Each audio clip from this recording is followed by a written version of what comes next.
thunderstorm warning in effect from 7 a.m. Thursday to 7 a.m. Friday. What? Heavy snow expected.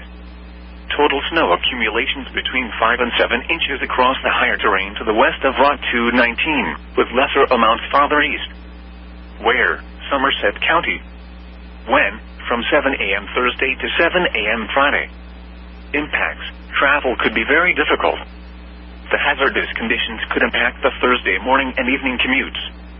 If you must travel, keep an extra flashlight, food, and water in your vehicle in case of an emergency.